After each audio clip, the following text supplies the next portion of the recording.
Hello class 8 students, welcome back to the Smart Learning channel. So today we are going to discuss about the last two topic of this chapter number 2, microorganisms, and that is about nitrogen fixation and nitrogen cycle.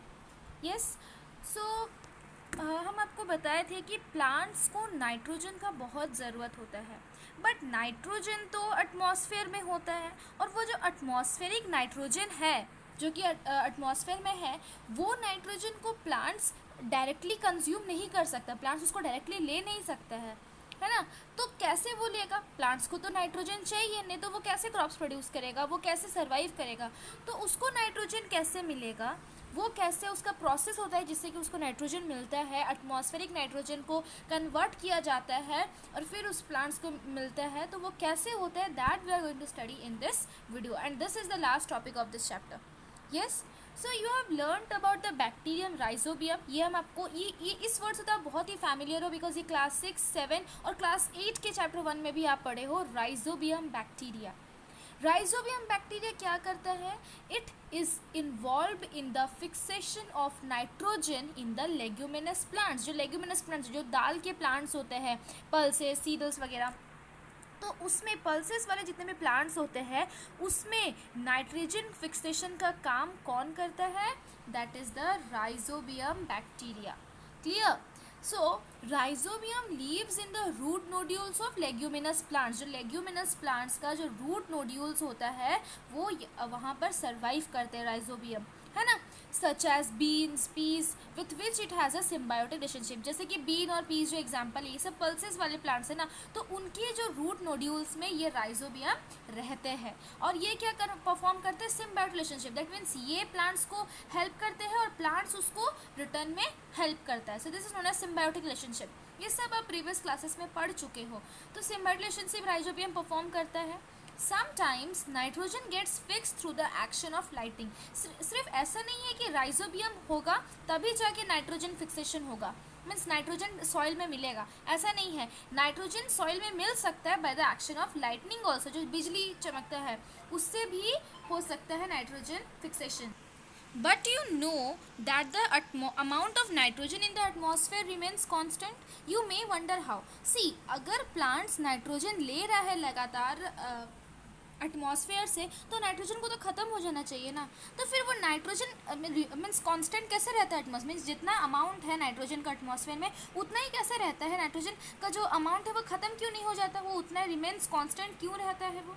So let us understand this in the next section and that is nitrogen cycle में हम लोग पढ़ेंगे कि कैसे atmosphere में nitrogen का amount constant रहता है.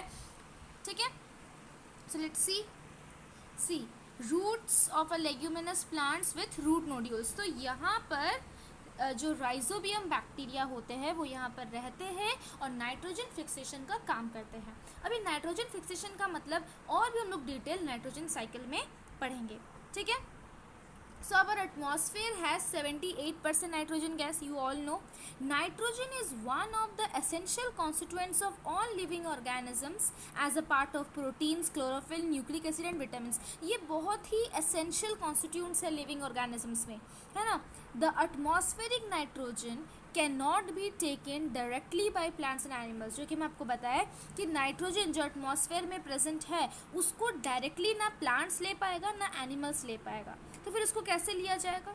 Certain bacteria and blue green algae. Certain bacteria मतलब राइजोबियम बैक्टीरिया जो होते हैं, और एक तो भी बैक्टीरिया है जैसे कि जो, और एक तो एल्गी है जिसका ये नाम है ब्लू ग्रीन एल्गी.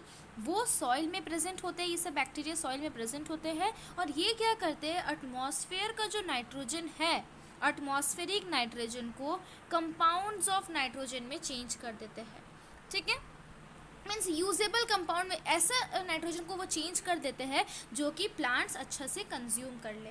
ये बस आपको समझना है कि एटमॉस्फेरिक नाइट्रोजन को प्लांट डायरेक्टली कंज्यूम नहीं कर सकता, बट ये जो ब्लू ग्रीन एल्गे, ये जो राइजोबियम जो कि सॉइल के अंदर है, ब्लू ग्रीन की जो सॉइल के अंदर है, वो क्या करेगा? नाइट्रोजन को एटमॉस्फेयर से लेगा और उसको कंपाउंड्स ऑफ नाइट्रोजन में चेंज कर देगा. दैट मीन्स यूजेबल फॉर्म में चेंज कर देगा. यूजेबल मतलब क्या? जिसको हम लोग यूज़ कर सकते हैं, है ना. Once nitrogen is converted into these usable compounds, it can be utilized by plants from the soil through their root system. तो नाइट्रोजन से अभी बैक्टीरिया ने नाइट्रोजन को लिया एटमॉस्फेयर से, उसको यूजेबल कंपाउंड में चेंज कर दिया. अब क्या होगा, वो यूजेबल कंपाउंड में चेंज हो गया, दैट मीन्स वो सॉइल में मिल गया. अब वो सॉइल से जाएगा प्लांट्स तक through the root system. Root से जाएगा, ठीक है. यहाँ पर सॉइल है, यहाँ पर मान लीजिए क्या है, यूजेबल कंपाउंड्स. तो ये रूट से जाएगा, तो रूट से लेकर पूरा प्लांट्स में फैल जाएगा. तो इसी तरह प्लांट्स को मिलता है nitrogen. Clear. Nitrogen is then used for the synthesis of plant proteins. जो प्रोटीन्स बनते हैं उसमें नाइट्रोजन का काम आता है, और भी बहुत सारे कंपाउंड्स के लिए नाइट्रोजन काम आता है प्लांट्स में. ठीक है. Animals feeding on plants get this proteins and other nitrogen compounds. See, अभी एनिमल्स को कैसे नाइट्रोजन मिलेगा. एनिमल्स प्लांट्स को खाएंगे, है ना. प्लांट्स को खाएंगे, प्लांट्स में क्या है, नाइट्रोजन. तो एनिमल्स को ऑब्वियसली इनडायरेक्टली प्लांट नाइट्रोजन मिल रहा है ना, प्रोटीन्स मिल रहा है ना. सो ये पैराग्राफ समझना बहुत इंपॉर्टेंट है कि कैसे प्लांट्स को नाइट्रोजन मिलता है. This much is clear to you. Now when plants and animals die, अभी क्या होता है कि जैसे प्लांट्स या एनिमल्स मर जाते हैं, when plants and animals die, bacteria and fungi present in the soil convert the nitrogenous waste into nitrogenous compound to be used by the plants again. सी, जैसे ही कोई प्लांट या एनिमल मर जाता है, उसके अंदर तो नाइट्रोजन है ना. तो जैसे ही वो मर जाएगा तो उसको बैक्टीरिया, फंगी, उसको सब क्या करेंगे, डिकम्पोज करने लगेंगे.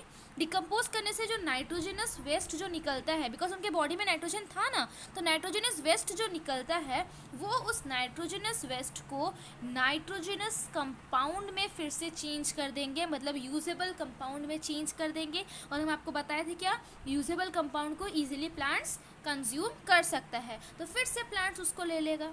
सी, ये साइकिल को समझिए कि जैसे ही प्लांट्स और एनिमल्स मर जाते हैं तो उनमें क्या होता है, नाइट्रोजनस वेस्ट निकलता है, और वो नाइट्रोजनस वेस्ट को जो बैक्टीरिया, फंगी क्या करते हैं, यूजेबल कंपाउंड्स में चेंज कर देते हैं, और ये यूजेबल कंपाउंड फिर प्लांट्स अपने में लेता है.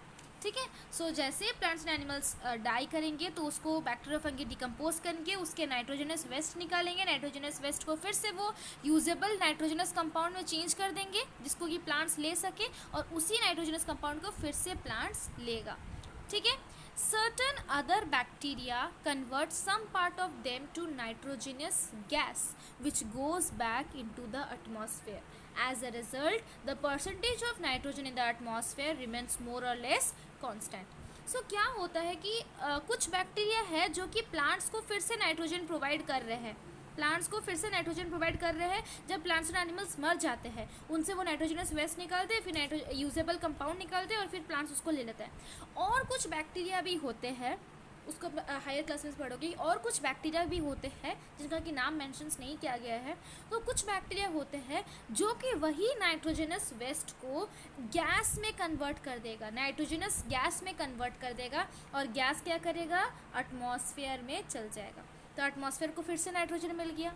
तो इसी तरह होता है नाइट्रोजन साइकिल. सी, एटमॉस्फेयर से ही नाइट्रोजन आया था और घूम फिर के फिर से एटमॉस्फेयर में चल गया.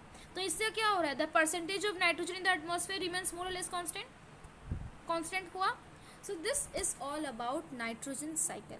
आई hope that this topic is clear too, because this topic is very important in this chapter. Yes.